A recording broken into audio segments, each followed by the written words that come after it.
Cześć, witam Was Energik w kolejnym odcinku To było grane. Dzisiaj chyba w ogóle już odcinek jakiś 50 czy jakoś tak, jakiś taki równy, tak mi się wydaje. Dzisiaj przygotowałem dla Was grę Crusader No Remorse, stworzoną i wydaną przez firmę Origin. Crusader No Remorse jest strzelaninką z widoku, z perspektywy takiej pod kątem 45 stopni. W latach 90., ponieważ gra została wydana w 95 roku, tego typu gry w postaci strzelanin nie były zbytnio popularne, znaczy nie było ich za dużo. Tak sobie teraz przypominam, że był Syndicate w podobnym tonie i jakaś taka gra Bedlam, którą niestety nie grałem, ale coś takiego mi się kojarzy. Natomiast Crusader stawiał na troszkę inne podejście do tematu. W grze wcielamy się w Silencera, to jest ten gościu z pudełka. W trakcie jednej z misji wraz ze swoimi ziomalami ze składu zostaje zaatakowany przez mecha wysłanego przez swoich mocodawców. Cudem unika śmierci i postanawia przystąpić do ruchu oporu.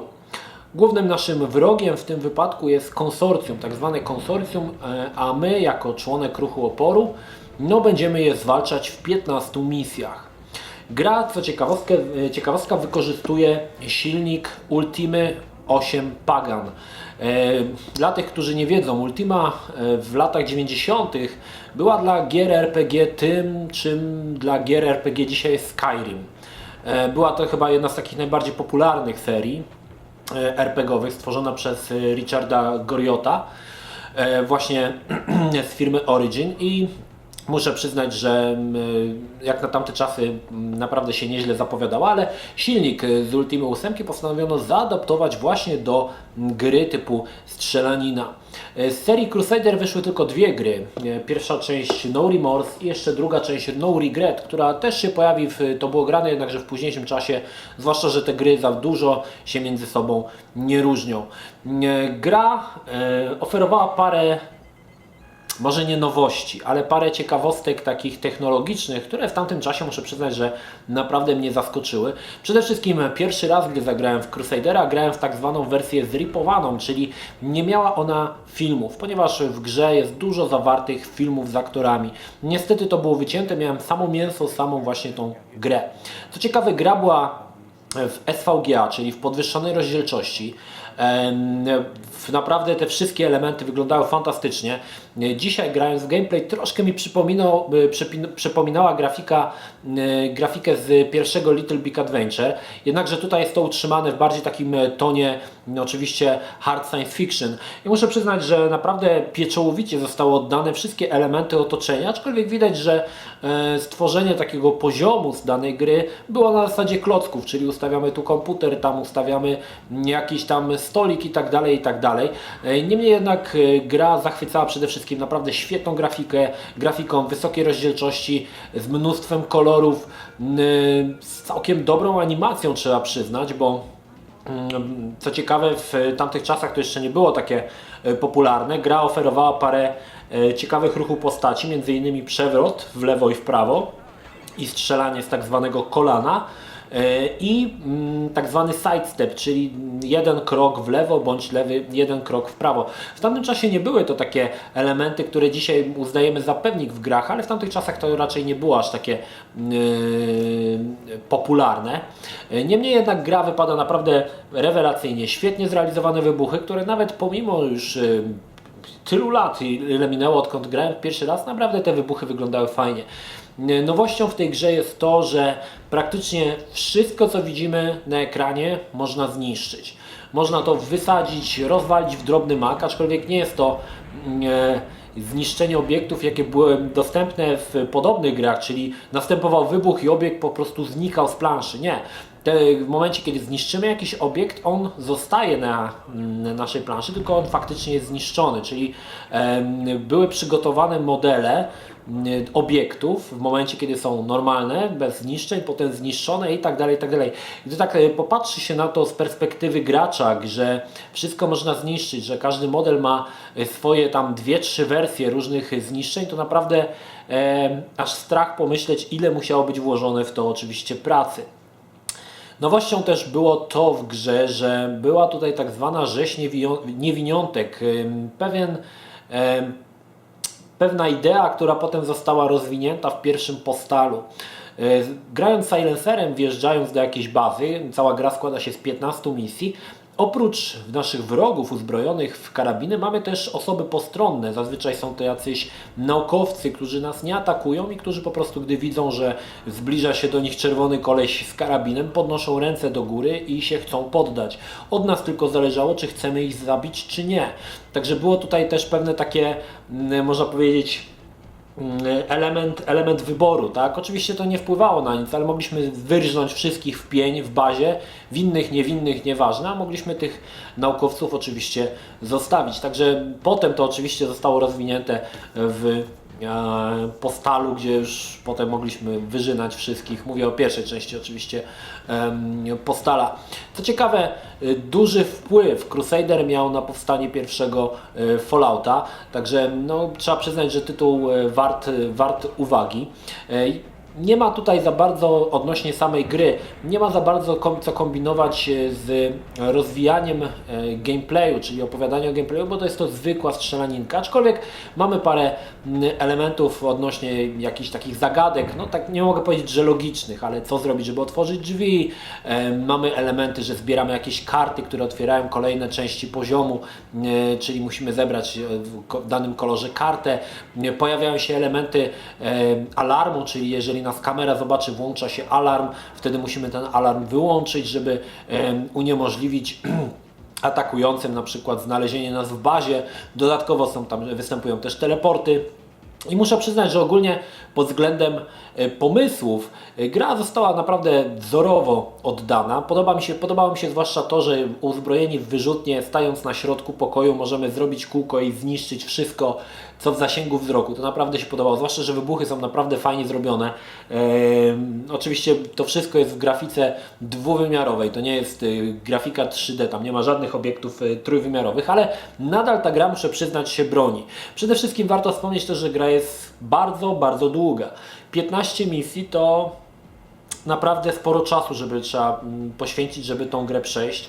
Gdy robiłem gameplaye, naprawdę byłem zaskoczony, ile umieszczone jest gry w samej grze, czyli jak długo się gra w tą grę, bo naprawdę niektóre misje wymagają oczywiście sporej dozy umiejętności, że tak powiem, bo granie na najniższym poziomie troszkę mija się z celem, na średnim i na wyższym naprawdę jest już nielicha zabawa. No niemniej jednak muszę przyznać, że byłem zaskoczony, ile w tą grę musiałem nad nią spędzić, żeby ją oczywiście zakończyć. Gra wyposażona też jest w filmiki z aktorami. To jest oczywiście taki znak rozpoznawczy lat 90. Gdy już pojawiły się CD-ROMy, no to w każdej grze musiały być filmiki z aktorami i oczywiście filmiki z aktorami pojawiają się też tutaj. Są to briefingi misji, rozmowy z członkami ruchu oporu. Muszę przyznać, że te filmy i konstrukcja samej gry troszkę mi przypominały pierwsze Command Conquer, gdzie też na początku mieliśmy jakiś filmik wprowadzający w misję i potem na samym końcu, po zakończeniu misji też mieliśmy filmik. Podobnie jest właśnie tutaj to zorganizowane. No niemniej jednak te filmiki, no muszę przyznać, no nie są jakieś zbytnio ciekawe, bo głównie polegają na tym, że widzimy postać, która mówi, czyli właściwie nic się w tych filmikach, można powiedzieć, zbytnio nie dzieje. Na osobną uwagę zasługują przeróżne karabiny, które zostały wymyślone i jest to też tutaj jeden z karabinów, strzelba na ultrafiolet, która w jakimś rankingu chyba IGN.com czy w jakiegoś innego, czy GameSpotu została uznana za jedną z 10 najgorszych sposobów, żeby umrzeć, postrzelenie właśnie przez ten karabin. To, co ten karabin robi, tak naprawdę mówię to na zasadzie, wzrokowo oceniając, co się dzieje, że po prostu jakby strzelając w kogoś, topi się cała skóra, topią się wnętrzności i pozostaje tylko szkielet. I to jest świetnie oddane tutaj w tym Crusaderze, gdzie jest taka animacja tego gościa, którego skóra się topi. Oprócz tego oczywiście możemy strzelić w wybuchające beczki i wtedy gość też się pali, biegnie, krzyczy. No naprawdę pożoga jest niesamowita w tej grze. I faktycznie, pomimo że jest 15 misji i graficznie one między sobą nie za dużo się różnią, zwłaszcza że grając to ma się oczywiście przeświadczenie, że gra była robiona na jakimś edytorze typu kopiuj wklej i to oczywiście widać.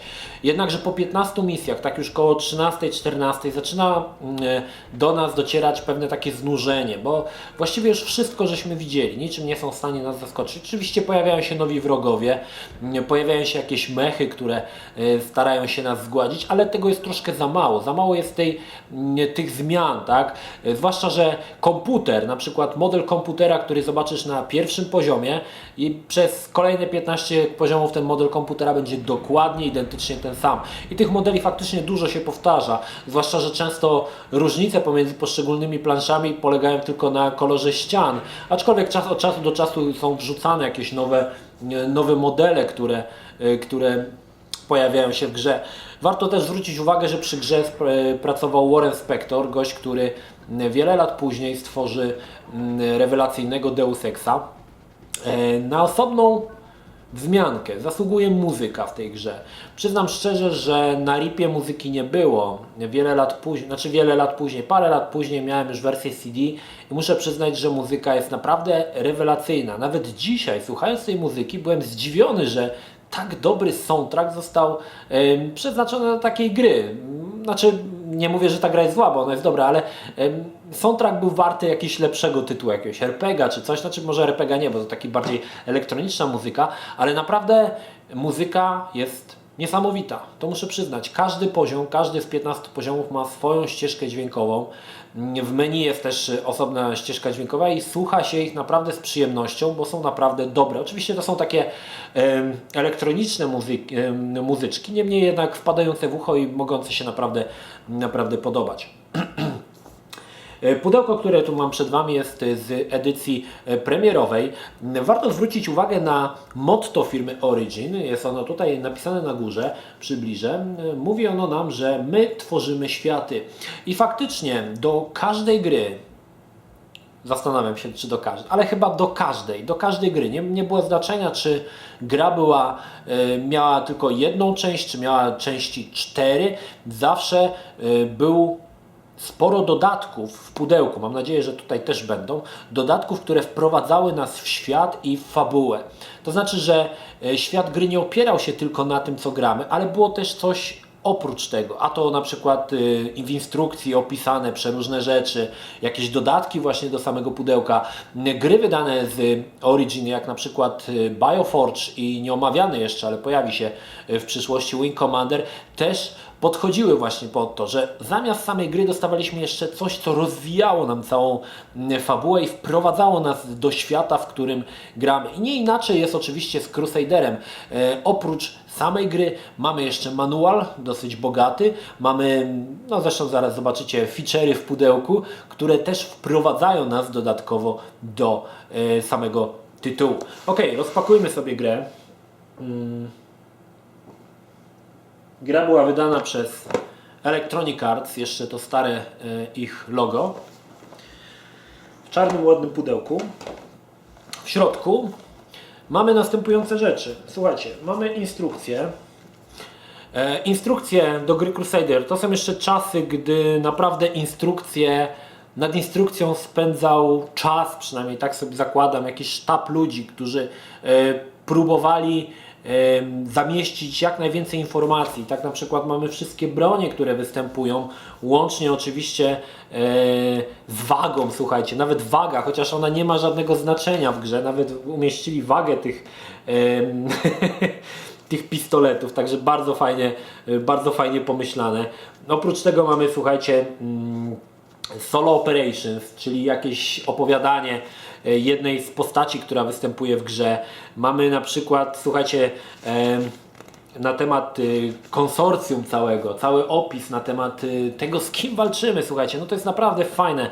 Warto zwrócić uwagę jeszcze na jedną ciekawą rzecz na temat tej instrukcji, że oprócz słowa pisanego mamy tutaj coś takiego, jakby ktoś napisał długopisem na temat, swój komentarz na temat tego, co jest napisane normalnie na maszynie. Także jest to chyba napis oczywiście samego Silencera, który dodawał swój komentarz w trakcie, gdy czytał tą instrukcję. Słuchajcie, no wszystkie elementy, które są w grze, zostały wymienione w instrukcji. Nasi wrogowie, oczywiście też z komentarzami Silencera na temat przeróżnych wrogów. Mamy wszystkie bio postaci, które występują w grze, jak widzicie, też ze śmiesznymi czasami komentarzami na marginesach, czy tutaj gdzieś opisanych na Silencera, który oczywiście jakieś tam rzeczy dorzucał. Także naprawdę muszę przyznać, że instrukcja bardzo fajnie przygotowana i wprowadza nas bardziej w klimat samego tytułu. Oprócz, słuchajcie, instrukcji dostajemy troszkę standardowych papierków, czyli EA Collectors Free, czyli jakieś tam gry, co można wygrać, cały manual odnośnie instalacji gry. Tutaj warto zwrócić uwagę, że Crusader miał dosyć rozbudowane sterowanie na tamte czasy. To nie jest taka gra, do której się siada po prostu z marszu i się zaczyna w nią grać. Samo sterowanie było dosyć trudne i to sterowanie w grze zajmuje 2 ekrany. Tu mamy rozpiskę całego sterowania na 2 stronach, także jest tego trochę, żeby co najbardziej epickie akcje wykręcać, no to trzeba niestety to sterowanie znać.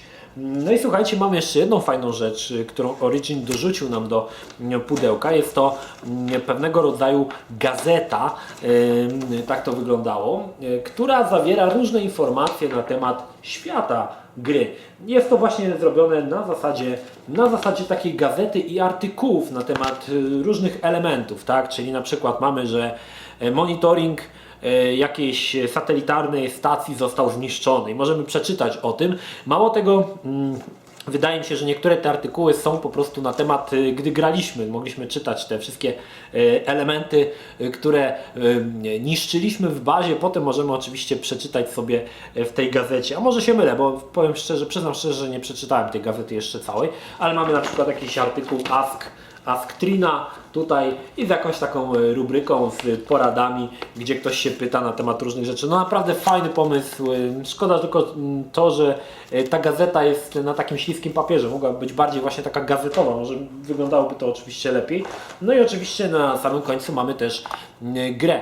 Gra została wydana tylko na jednej płycie, ale to nie przeszkodziło autorom zamieścić i fantastycznego soundtracku, niezłej grafiki, jeszcze scenek przerywnikowych z aktorami, także i płyta CD wcale, nie, pomimo swojej, dzisiaj możemy się śmiać z jej pojemności, bo kiedyś to było 650 mega, później dopiero pojawiły się płyty o pojemności 700 mega, no to jednak na tamte czasy było dosyć dużo i nie było problemu, żeby wypełnić dobrym materiałem całą tą płytę. No i oczywiście jeszcze była taka instrukcja w formie książeczki dodawanej do płyty na temat, właściwie taka skrócona instrukcja tego, co mogliśmy zobaczyć w tej instrukcji pełnej papierowej.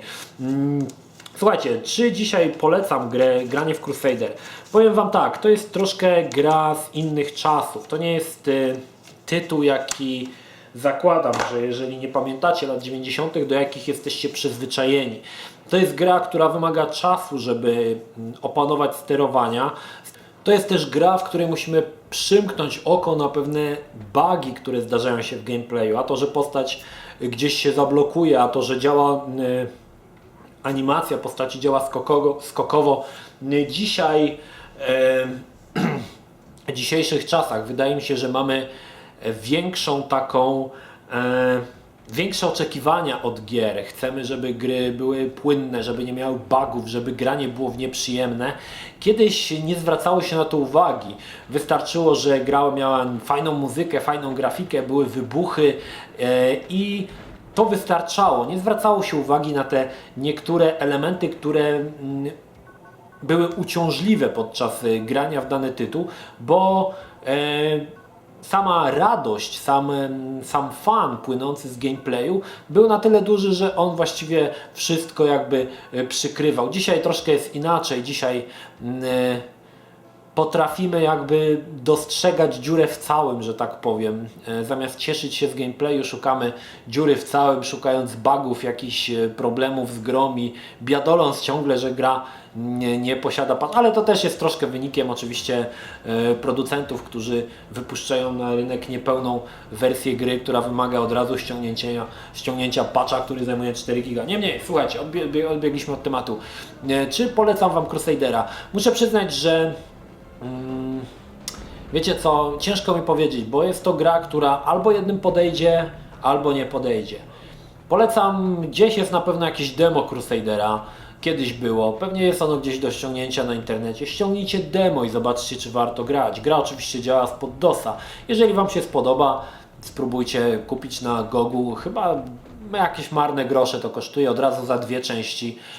Niemniej jednak jest to tytuł warty uwagi, z ciekawą grafiką, z ciekawym pomysłem na zniszczenie całego otoczenia.